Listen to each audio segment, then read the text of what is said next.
Bienvenue tout le monde dans cette première vidéo d'introduction au développement Java Swing dans laquelle on va vous présenter le projet gestion des restaurants. On attaque directement la spécification fonctionnelle. L'application, elle doit assurer les fonctionnalités essentielles suivantes. On remarque qu'on a deux acteurs principaux, le client et l'administrateur. Le client pourra consulter la liste des restaurants, les menus, commenter et noter un restaurant, la possibilité de rechercher un restaurant selon les critères qu'il choisit. Donc, on va combiner un ensemble de critères pour trouver un restaurant, la simulation de coûts notamment, la réservation. De l'autre côté, on a l'administrateur qui va gérer, donc il va gérer les comptes utilisateurs, compte client, la facturation, les commentaires, la réservation, et c'est à lui d'ajouter donc un restaurant avec toutes ses préférences, les photos, les emplacements, donc les spécialités, les options, les événements. Voilà. Donc, je vais ouvrir Eclipse. Bien sûr, cette vidéo a pour but de vous présenter un exécutable de l'application. Donc, l'application n'est pas encore complète, mais selon vos commentaires, donc n'hésitez pas à faire des commentaires pour qu'on puisse dans les prochaines vidéos zoomer sur donc, des fonctionnalités que vous aimeriez avoir. Bien sûr, donc on va reprendre tout ça du début et on va continuer ensemble. Voilà, donc ça c'est l'ensemble des librairies que j'utilise donc maintenant pour le développement. Là, c'est l'ensemble des packages donc qu'on a développé. Je vais lancer un exécutable. Et donc on a une interface de chargement qui charge donc tout ce qui est base de données, bien sûr. La première interface d'authentification, c'est une interface donc faite avec Swing. Voilà. Donc on a un bouton connexion, la création de compte et le mot de passe oublié. Donc dans les prochains tutos, donc on va s'intéresser plus à la conception des interfaces graphiques.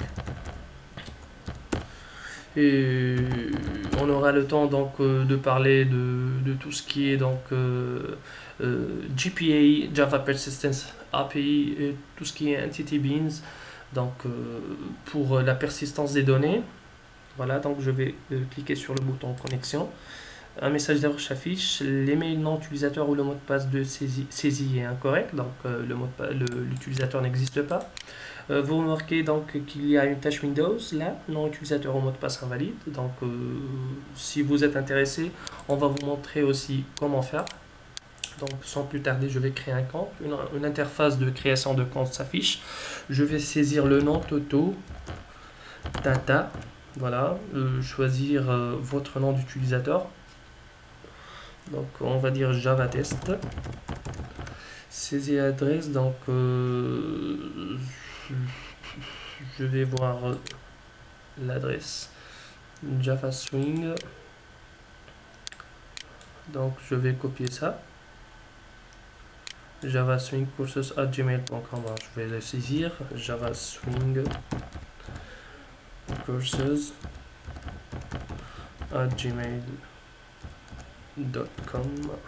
Il y a le bouton je m'inscris, donc je vais cliquer dessus. Il y a des messages d'erreur qui s'affichent. Le mot de passe, je vais saisir le mot de passe. Je vais le confirmer. Date de naissance, donc je vais on va dire 1985. De sexe, je suis un homme. Téléphone. Voilà, donc une séquence qui est générée automatiquement pour le contrôle. On a eu l'idée aussi de faire un synthétiseur donc vocal, voilà. Was 46,779. Donc pour plus de contrôle, on a la possibilité de générer une autre séquence, donc je vais la saisir. Killing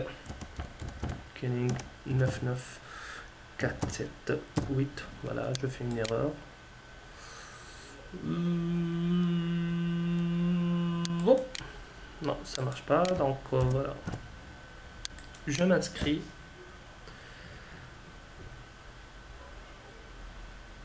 C'est bon, donc email de confirmation, félicitations. Donc là, normalement, on va avoir un mail d'inscription. On vous montrera aussi comment utiliser l'API Java Mail. Donc voilà, je vais me connecter maintenant avec l'utilisateur JavaTest, donc qui est un profil d'un simple utilisateur Java. Je suis, donc je vais me connecter. Voilà. Donc on est ici dans l'interface, donc dans l'espace utilisateur. Donc ça sera ici le dashboard donc, qui sera donc une interface décisionnelle pour avoir des statistiques sur les meilleurs menus, les notes, les restaurants les plus populaires, le top 10 des restaurants par nombre de réservations. Là il y a les réservations, la simulation, le reporting, pardon. Donc restauration, là on va trouver une autre interface qui contiendra les éléments principaux de recherche, de consultation, de noter, donc de commenter, d'importer les informations. Juste un exemple, voilà, donc quand je clique sur chercher, c'est un search complete, search all, sans prise en compte des critères de recherche. Donc voilà, je vais me connecter et je vais maintenant me connecter avec un utilisateur qui a les privilèges admis. Donc ce qui est frappant, c'est que voilà, il y a un nouveau bouton de paramètres.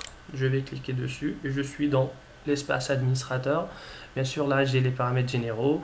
Donc un restaurant, il contient une ou plusieurs spécialités, pardon, des ambiances, des options, des événements, la gestion des profils utilisateurs, des tâches automatisées. Et là, pour retourner au menu principal, je vais vite vous présenter un exemple de spécialité. Donc voilà, quand je fais un simple search, j'ai des spécialités déjà enregistrées. Là, c'est pour consulter. Vous n'avez pas choisi une ligne, bien sûr. Là, je vais créer une nouvelle spécialité. Donc, on va l'appeler tunisienne. Description. Voilà. Donc, aperçu. Il n'y a aucun aperçu. Donc, je vais attacher. On va vous apprendre aussi comment attacher des images. Ressources, donc voilà, je vais choisir une image au hasard, aperçu, donc voilà, j'enregistre. Pardon, la spécialité tunisienne a été créée avec succès. Donc lorsque je vais rechercher, je vais pouvoir la consulter dans mon tableau, voilà. Donc lorsque je clique, donc voilà, il y a un aperçu qui s'affiche automatiquement. Donc on va vous montrer aussi ces méthodes et comment arriver à faire ça. Donc on peut consulter, on peut notamment éditer pour modifier, on peut supprimer, oui, je vais supprimer, spécialité supprimée avec succès, et là, lorsque je cherche, donc elle est déjà enlevée. Bien sûr, donc c'est une vidéo de présentation, donc je vous dis merci et à la prochaine. N'hésitez pas, comme je vous ai dit, à nous écrire des commentaires sur la vidéo pour que dans la prochaine vidéo, on prend en considération vos remarques. Merci beaucoup donc, et à très bientôt.